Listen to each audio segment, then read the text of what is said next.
Hello, my name is Gladys Elizabeth Barbieri, and I am the author of Rubber Shoes, A Lesson in Gratitude, Los zapatos de goma, una lección de gratitud.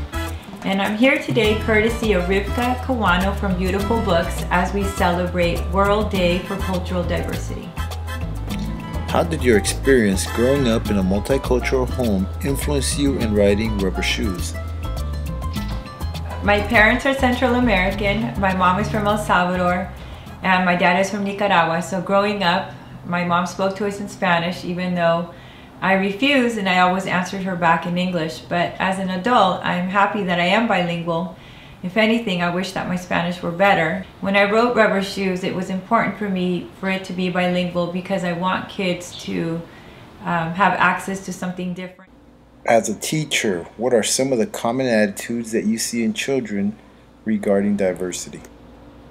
As a first grade teacher, I would say that children are very receptive and open to people who are different and are open to this concept of diversity. I actually have a little student this year from Pakistan, and he speaks Urdu, and he's always talking and writing about riding a camel, and so a lot of the students were mocking him, saying that that's impossible. But he taught us and he shared with the class that in Pakistan, just like we ride horses here, they use camels as a means of transportation. And so I think it's important to have those conversations so kids can realize that the world is different. What are the 2 or 3 most important things parents can do to help prepare their children for a multicultural and increasingly global world? Go to different restaurants and try different foods. Go to different cultural centers, cultural events. Something else I would say would be to try to learn a foreign language. I think that's a fun thing that parents can do with their children, is to speak a different language. What can educators do to support parents in this role and bring diversity into the classroom in a positive way? Books are a wonderful vehicle to open minds and worlds. I have some books here. I have Rubber Shoes, A Lesson in Gratitude. One of my favorites that I enjoy reading in my class is The Sandwich Swap.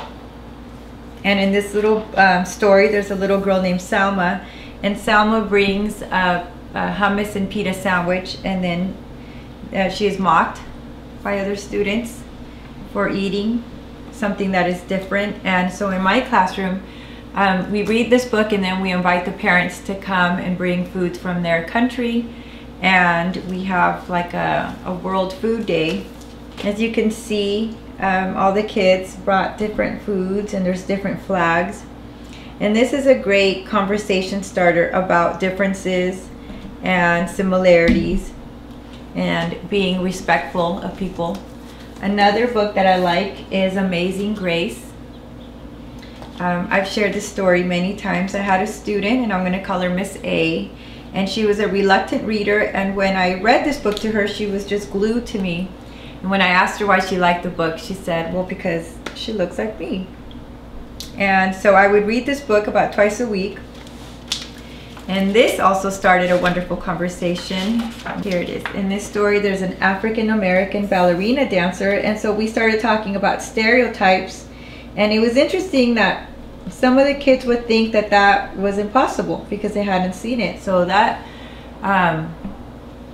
fueled all kinds of questions and comments, and we talked about, limiting beliefs and the importance to do whatever you want to do despite color, despite ethnicity, culture, or where you come from. There's another shoe story, My Shoes and I. Oh no, My Shoes and I. Yeah, by Rene Colato Lainez. And this story is about a little boy who leaves El Salvador, and it's about his journey to come here to the United States. And a lot of my students relate to this, maybe not personally, but they know that either their parents or their grandparents have come here from another country. For more information on myself or Rubber Shoes, please visit my website at www.chuchosbooks.com.